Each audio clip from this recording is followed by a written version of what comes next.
Welcome back, folks. Despite some clouds out there today, it was not too bad. We made it to 59 a little bit later in the day, but temperature is still above average. We've still got some of the clouds out there on satellite and radar. There is no rainfall associated with these.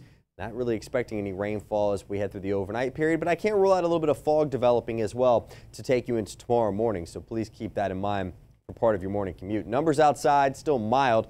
Average high 55. We're at 53 right now in Columbia, 54 in Camden and in Orangeburg. We've got 50 for Sumter Newberry, also 54 in Manning. The cool spot is 48 degrees currently in Aiken.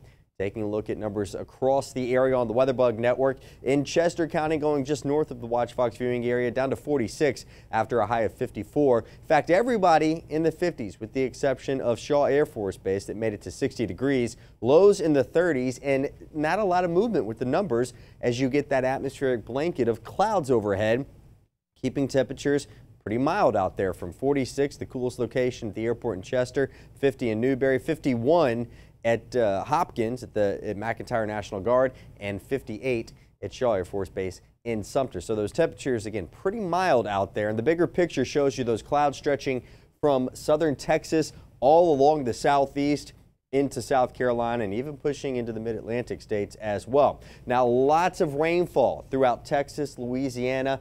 It looks like it's moving towards the northeast, but this is not in a rush to get to South Carolina. I think we get at least one more dry day where I'll keep rain chances out altogether until we bring slight to moderate chances for rain by the time we head into Thursday, courtesy of this area of low pressure and a warm front associated with it. Mild air throughout the southern tier of the United States. There is some colder air, as you can see, to the northern part of the United States. What's happening right now, you get the jet stream, strongest winds in the upper parts of the atmosphere that's making us forget about winter. It's shifted pretty far north right now. That mild air, some showers setting up in the southeast. But late next week, we see a big push that allows all this colder air to start to spill into the lower 48. So by the time we're towards the end of next week, this colder air mass will return to South Carolina, meaning that winter is back in the forecast as well. So don't get too used to the mild air. It's only here for about a week and a half.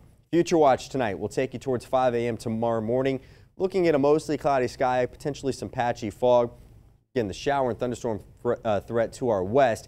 By lunchtime tomorrow, it's still mostly cloudy, and then as we head into the afternoon hours, I'm looking for some clouds to linger. But again, not putting the rain chances in for tomorrow. I'm going to wait until Thursday for that. 40s tonight, 60s to our south overnight. And look at some of these highs tomorrow. While we'll be in the 60s, you're talking about 80s in Florida.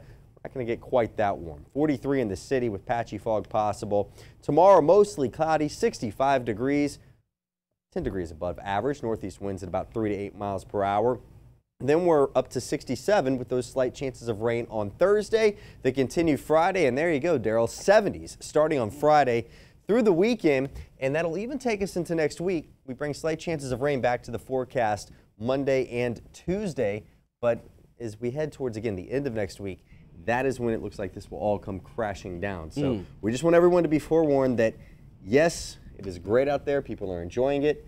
It is not here to stay. It is just one of those brief winter breaks, if you will. So we shouldn't really get accustomed to this, is what you're telling me? I just don't want people to get their hopes up and say, well, where did this come from? You know, I was driving to work today, and I'm just looking around on the freeway, and I'm thinking, this is winter in South Carolina. I'm loving this. It's been very nice, and you see people out there, the shorts and the short sleeves. And again, it's nice. Take advantage of it while you can. And you always saying as well, we do need the precip, though, at some point, huh? We do. We need the precip, and believe it or not, the Midwest needs that snowfall because it all factors into the drought, too. Once that snow melts, it becomes the water, and everybody's a little bit behind. All right. Thank you, sir. Yep.